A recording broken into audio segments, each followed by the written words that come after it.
Olá, seja bem-vindo! No programa de hoje você vai conhecer como funciona a Oficina Pais e Filhos e outras iniciativas do Centro Judiciário de Solução de Conflitos e Cidadania de Fortaleza. Veja também Lei da Reestruturação da Justiça do Ceará e que prioriza recursos para varas e juizados é sancionada pelo governador. Calculadora eletrônica auxilia advogados e outros interessados a fazer cálculos judiciais. E saiba como funcionam os juizados especiais da Fazenda Pública de Fortaleza.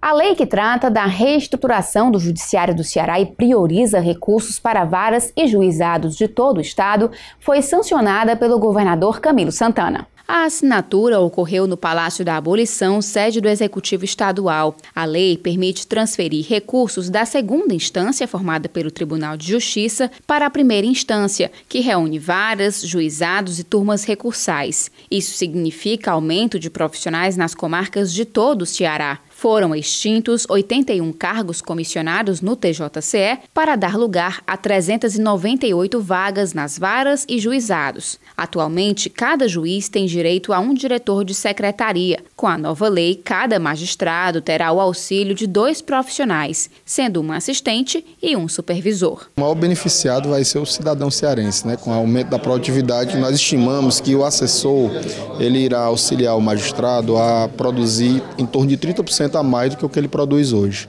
Então nós vamos antecipar o final dos processos, vamos antecipar o julgamento, vamos de fato abreviar com certeza a duração de cada processo na justiça. E isso traz qualidade de vida para o juiz na medida em que ele tem a certeza de que vai poder desenvolver o seu trabalho de maneira muito mais eficiente, beneficiando a população em geral. Segundo o presidente do TJCE, a medida não gera nenhuma despesa para o judiciário porque se trata apenas de realocação de recursos. Além disso, metade dos cargos criados serão destinados a servidores efetivos, ou seja, concursados, conforme a legislação. Promove a prestação jurisdicional ao tempo em que dá ao juiz melhores condições de trabalho, já que com essa lei foram criados 398 cargos de assistente judiciário para cada juiz.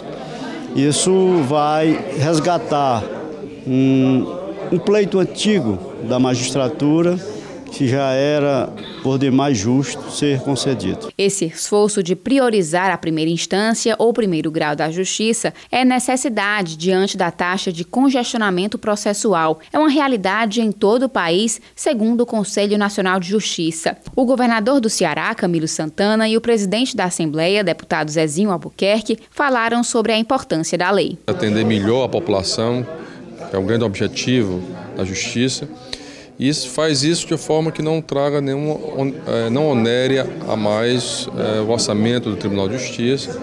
Portanto, eu quero até parabenizar, porque diante do momento de dificuldade da economia brasileira, diante do momento da dificuldade da queda da arrecadação, é preciso pensar de forma criativa, inteligente, mecanismo e forma de melhorar os serviços, né, mesmo sem onerar muito os custos do próprio tribunal. Nós vimos aí desembargadores abrindo mão de alguns assessores para fortalecer a criação desses cargos, para fortalecer a primeira instância, para que os processos tenham mais celeridade na primeira instância, quer dizer, a justiça se renovando e fazendo aquilo que a sociedade brasileira e cearense aqui em particular, a sociedade cearense quer, a agilidade nos processos. A lei foi sancionada no dia 4 de abril. Após publicação no Diário Oficial do Estado, passará a valer em 30 dias. Uma ferramenta desenvolvida pelo Tribunal de Justiça do Ceará tem facilitado a elaboração de cálculos relativos a ações judiciais. Confira na reportagem como funciona e quais os benefícios da calculadora eletrônica. Esta imobiliária de Fortaleza costuma acionar a Justiça Cearense para fazer cobranças e executar dívidas de aluguel e condomínio. O advogado Cristiano Espíndola disse que na hora de fazer os cálculos judiciais era necessário recorrer a aplicativos na internet, nem sempre confiáveis. Agora, com a disponibilização da calculadora eletrônica, o trabalho ficou mais seguro e fácil. A gente achou uma excelente ferramenta porque a gente pode está atualizando os débitos, é uma ferramenta que traz mais credibilidade para os cálculos, que antigamente a gente fazia os cálculos de sites da internet. A ferramenta está disponível desde o início de março no site do TJCE na aba Advogado. Nela é possível escolher entre 10 diferentes critérios de correção monetária, como INPC, IGPM, poupança e Selic, além de qual vai ser a taxa de juros moratórios. Também dá para optar por honorários advocatícios pagos em percentual ou valor fixo. O cálculo pode ser feito individualmente, em lote ou para decisões homologadas. E o resultado é gerado em arquivo PDF com dados simplificados ou em planilha com informações detalhadas. A diretora da divisão de cálculos do TJCE, Luana Lima, explica que a ideia de disponibilizar a ferramenta surgiu após demandas do público interno e externo. O externo eram advogados e partes que entravam em contato com a gente perguntando se não existia uma forma de calcular sem, mais oficial, vamos dizer assim, com os índices do Tribunal de Justiça, que pudessem deixar o cálculo mais próximo possível do que está sendo pedido. E o interno veio por conta de alguns magistrados, principalmente do interior, que tinham interesse de ter uma ferramenta também para evitar o deslocamento de processo, para não ter que mandar para a capital, para ser feito aqui o cálculo, depois voltar. Então, se a ferramenta já existisse, facilitaria. Luana Lima conta que as primeiras reuniões para desenvolver a calculadora ocorreram em julho de 2016, junto à Divisão de Sistemas Administrativos da Secretaria de Tecnologia da Informação e a Contadoria do Fórum Clóvis Bevilacqua. Ela acrescenta que os trabalhos práticos tiveram início em outubro e há um esforço constante para atualização e aperfeiçoamento do serviço oferecido. Os índices de correção monetária e de juros, eles são atualizados todo mês por nós aqui na divisão de cálculos. A gente faz a alimentação do sistema, então todo mês, assim que o índice é publicado pelo órgão oficial, a gente atualiza a calculadora. Hoje ela é uma ferramenta de apoio, mas a intenção da CETIM e da Sejude é que ela passe a ser um sistema, para poder todo o cálculo que vier a ser realizado por ela fique armazenado, para uma possível eventual atualização posterior. O cálculo, que uma vez que já foi cadastrado, ele está lá salvo, inclusive para auditorias e afins. O Pleno do Tribunal de Justiça aprovou a indicação dos desembargadores Nailde Pinheiro e Haroldo Máximo para compor o Tribunal Regional Eleitoral do Ceará. Atualmente, o TRE tem à frente o desembargador Abelardo Benevides, que encerra o mandato no dia 11 de junho. A Corte Eleitoral é composta por 7 membros, 2 desembargadores estaduais que ocupam a presidência e a vice-presidência, 2 juízes estaduais escolhidos pelo TJCE, 1 juiz federal indicado pelo Tribunal Regional Federal da 5ª Região e 2 juristas, além do Procurador Regional Eleitoral. O Judiciário do Ceará perdeu o desembargador Francisco Barbosa Filho, que faleceu no dia 30 de março. Francisco Barbosa Filho nasceu em Jaguaruana, interior do Ceará, em 1º de setembro de 1948. Começou a carreira de juiz em janeiro de 1981, na comarca de Pedra Branca. Atuou ainda em Russas, Iguatu e Fortaleza. Na capital, foi titular da 10ª e da 18ª Varas Cíveis. Em 2009, foi eleito desembargador. No Tribunal de Justiça, fez parte da 2ª Câmara de Direito Privado e do órgão especial. O presidente do tribunal, desembargador Gleidson Pontes, declarou luto oficial de 3 dias no âmbito do judiciário. Era um grande magistrado, um homem vocacionado para a magistratura, que se dedicou inteiramente a ela, o fez de forma brilhante e só nos deixou saudade, porque não só como magistrado era eficiente, mas era um grande homem, um grande amigo. Um sentimento de profundo pesar, porque o desembargador Barbosa, em toda a sua trajetória jurídica, foi um homem público bastante respeitado e dedicado à magistratura. Um estudioso do direito, sempre exerceu a magistratura com muita dedicação, não só no 1º grau, como também no 2º grau. Para nós todos que convivemos mais de perto com o desembargador Barbosa, é de luto intenso. Luto não só pela pessoa que ele era, porque era uma pessoa afável, amável, educada e tudo mais, mas, sob o ponto de vista profissional, um desembargador, um juiz ilibado, uma pessoa íntegra sobre todos os aspectos. Ele não era só honesto, ele era íntegro. Então ele tinha integridade com os valores que ele cultivava e que trazia sempre para nós. Ele é uma pessoa que faz muita falta. Vamos agora para um breve intervalo e daqui a pouco voltamos para falar como funciona a oficina Pais e Filhos e outras iniciativas do Centro de Solução de Conflitos de Fortaleza. Os juizados da Fazenda Pública começaram a funcionar em 2014.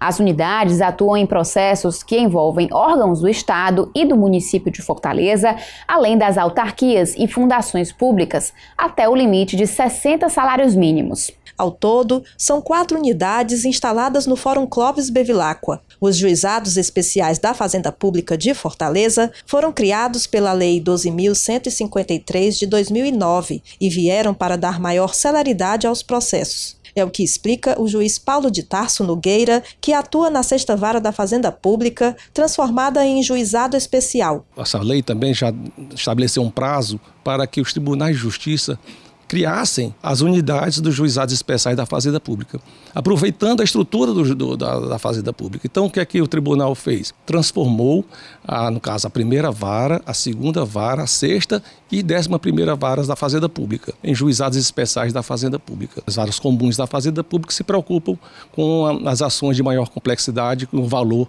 acima de 60 salários. Atualmente, tramitam, em média, 1.500 processos em cada juizado. Os casos mais comuns envolvem cobrança de multas de trânsito, reivindicações de servidores e pedido de medicamentos. Os expedientes administrativos ficam a cargo de uma secretaria única e desafogam os trabalhos judiciais. Os métodos consensuais de solução de conflitos também são outra forma de agilizar as atividades. A Lei 12.153, ela possui um artigo, que é o artigo 8º, que fala exatamente disso, que permite que os procuradores façam esses acordos. O que tem sido feito para incrementar essas conciliações é que, através do desembargador Mário Parente, em conjunto com o Dr. Paulo de Tarso, que também participa dessa parte da coordenadoria dos juizados especiais, tentar um acordo, um diálogo com os procuradores do Estado, do município, para verificar a possibilidade de implementar, pelo menos nesses processos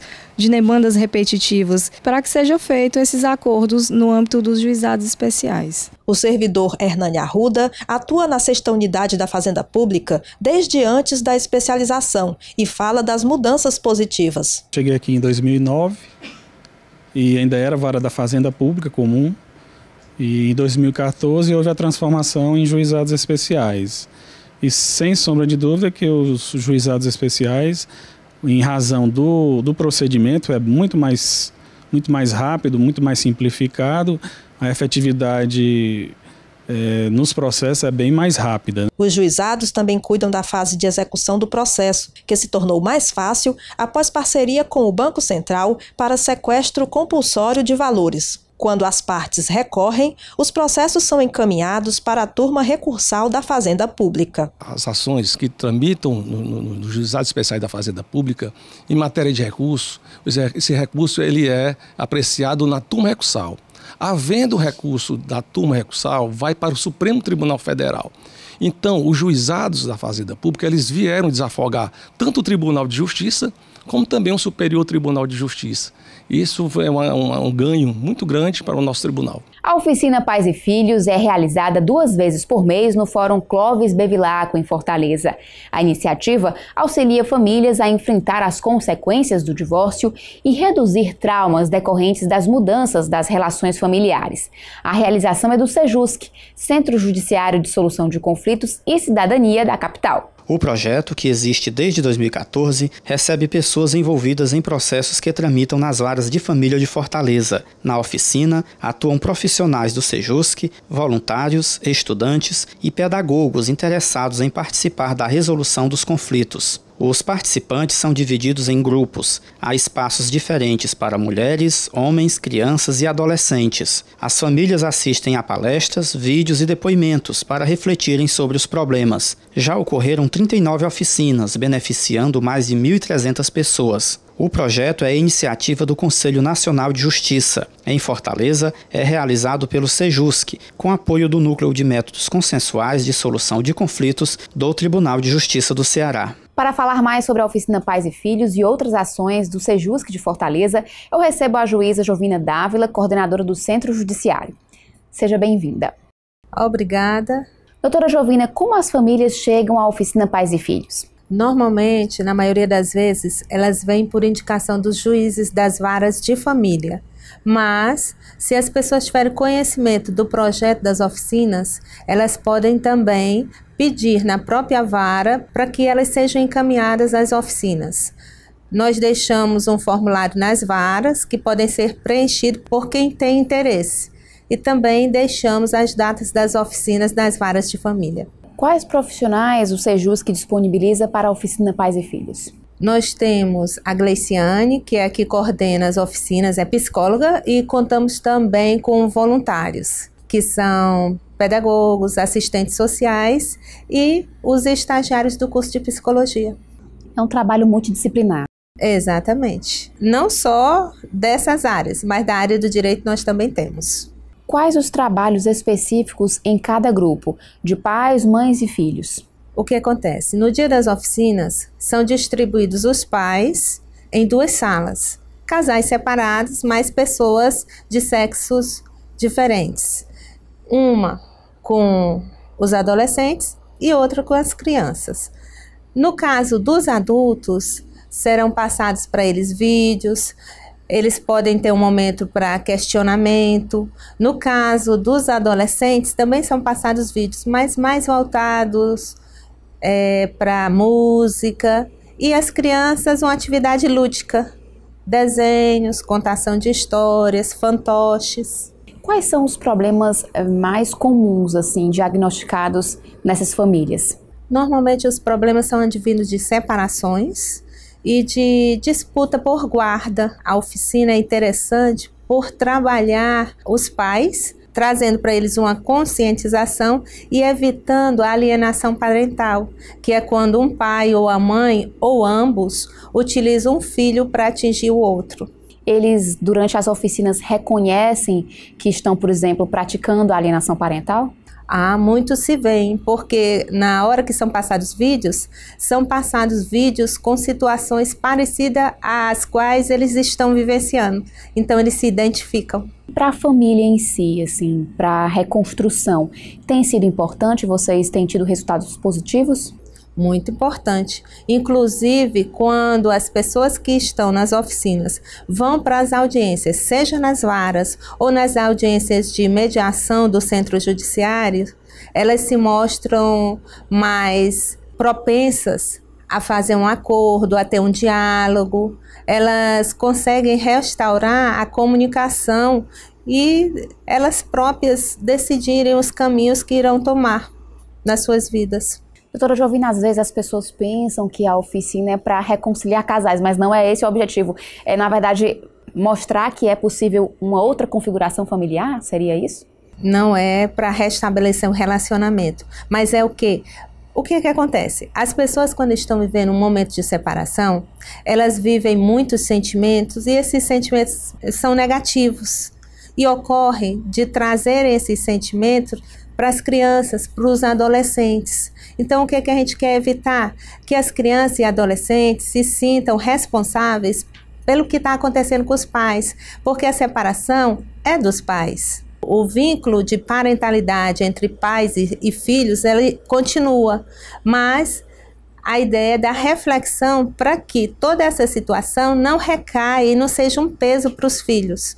Porque dependendo do grau em que isso acontece, não só as crianças, os adolescentes também, elas refletem isso no seu comportamento, às vezes ficam mais arredios, às vezes ficam mais agressivos. Então é isso que nós queremos evitar. A conscientização dos pais para que, apesar deles estarem vivendo um momento que pode ser muito difícil em suas vidas, eles preservem a tranquilidade dos filhos, do lar, e tragam isso bem claro para os filhos, que esse vínculo com eles não está sendo dissolvido naquele momento. Vira uma nova família, né? Exatamente. E podem conviver separados em harmonia com os filhos. Sobre a política da mediação e da conciliação, a senhora acha que o acordo construído pelas partes é sempre melhor, especialmente em questões de família? Sim. Porque o que acontece? Quando a gente vai para a mediação, o mediador, que é aquela pessoa que tem uma capacidade de utilizar as técnicas, ele vai buscar resgatar a comunicação daquele casal. E isso é importante por quê? Porque as pessoas se comunicando, elas vão dizer o que elas estão sentindo, qual a forma de acordo melhor para elas, como elas poderão cumprir aquele acordo. Então é um acordo mais efetivo. Dificilmente as pessoas, colocando a sua vontade, as suas ideias, os seus sentimentos e as suas necessidades, vão descumprir. E como o Centro Judiciário faz a triagem dos processos incluídos em mutirões de conciliação? Quando eles chegam, primeiro, se observa se é caso de separação, disputa de guarda e se tem filhos. De uma forma geral, mutirões de conciliação, a gente observa aqueles processos que existem em maior número nas varas. Por exemplo? Como os do DPVAT, porque o número de ações é muito elevado. Então, nós fazemos os mutirões, mesmo que não haja acordo, são feitas as perícias e isso possibilita o julgamento por parte do juiz. Acelera de alguma forma o julgamento, né? Acelera de forma a propiciar o julgamento, porque a principal dificuldade é a perícia nos processos de DPVAT. Então, quando eles vão para mutirão, inclusive nós vamos fazer mutirões só de perícia, é o que o juiz precisa para julgar. A gente faz agora um breve intervalo e daqui a pouco continua a entrevista com a juíza Jovina Dávila, coordenadora do Centro Judiciário de Solução de Conflitos de Fortaleza. Já voltamos do intervalo. Hoje estamos recebendo a juíza Jovina Dávila, coordenadora do SEJUSC, Centro Judiciário de Solução de Conflitos e Cidadania de Fortaleza. Doutora Jovina, como está a pauta de 2017? Quais os temas com maior demanda? Bom, nós já temos uma programação para esse ano. Nós temos já 4 mutirões de DPVAT, de audiência e de perícia. Temos também uma programação para fazermos só perícia de DPVAT. Temos uma pauta concentrada de uma construtora que nos pediu para realizar. E também mutirão de perícias do INSS nas ações acidentárias. Além das ações que o SEJUSC programa, existe a possibilidade das empresas procurarem o centro para uma demanda. Exatamente, principalmente aqueles grandes litigantes que têm muitas ações podem nos procurar para que nós façamos ou um mutirão ou uma pauta concentrada. Doutora Jovina, os conciliadores e mediadores que atuam no SEJUSC são capacitados? São, eles têm que passar pelo curso que inicialmente era previsto na Resolução 125 de 2010 do CNJ e foi a mesma determinação que veio na Lei de Mediação e no CPC. Então, eles fazem um curso que é uma parte teórica e uma parte prática. Após é que eles serão certificados para serem mediadores ou conciliadores judiciais. E existem muitas pessoas capacitadas no Ceará? Eu acho que nós ainda temos um número muito baixo de mediadores e conciliadores capacitados. Embora o NUPEMEC, que é o responsável pelos cursos, já tenha feito muitos cursos. Mas o que dificulta muito na formação completa de um mediador e conciliador é a parte prática, porque eles têm que fazer de 60 a 100 horas de prática assistindo a audiências de mediação e conciliação. Essa parte prática do curso, ela pode ser feita, por exemplo, no próprio SEJUSC? Pode ser feita no SEJUSC, tem juizado que recebem essas pessoas, pode ser feita quando funcionários nas varas. Então, tem vários locais que pode ser feita a parte prática. Doutora Jovina, a conciliação não é novidade no judiciário, já existe há um bom tempo, mas os SEJUSCs trouxeram alguma inovação nesse sentido? Verdade, a conciliação ela já é conhecida, até porque ela já existia no CPC antigo, né? Mas a inovação que o SEJUSC traz é exatamente de contar com mediadores e conciliadores capacitados. Então, essas pessoas têm uma formação diferente. Eles têm uma formação onde eles irão utilizar várias técnicas e que vão possibilitar não só resolver os problemas que as pessoas dizem que estão trazendo para ser resolvido, mas aqueles outros que estão também por trás do que a pessoa fala. Porque o que é que acontece? Muitas vezes a pessoa vem ao centro judiciário dizendo: eu tenho um problema X, mas por trás daquele problema existem outros que dificultam ou impedem que aquele seja resolvido. Então, ele tendo a capacitação maior, ele vai possibilitar a pessoa resolver de uma forma mais eficaz as suas dificuldades. Há uma maior humanização nas conciliações e mediações? E como isso ocorre? Sim, exatamente por isso. Porque como o mediador ele é trabalhado, ele é orientado e ele é formado dentro de técnicas que possibilitam trazer para as partes a comunicação, o diálogo, então isso humaniza aquela sessão de mediação, aquele contato das partes com os mediadores e conciliadores. Doutora Giovine, só para quem está em casa possa compreender melhor, qual a diferença entre conciliação e mediação, porque ainda há muita confusão com relação a esses dois assuntos? Basicamente é o quê?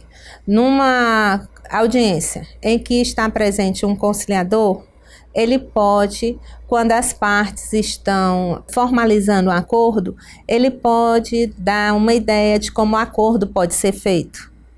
O mediador não. O mediador é aquela pessoa que não dá opinião sobre como a composição amigável irá ocorrer.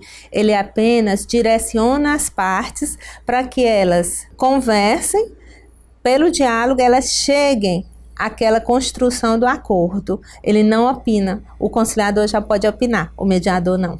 E isso ficou mais fortalecido com o CPC de 2015, né? Ah, sim, até porque nós já tínhamos, né, como eu falei, na Resolução 125 de 2010 do CNJ, mas essa mesma diretriz, ela veio no CPC também e na Lei de Mediação.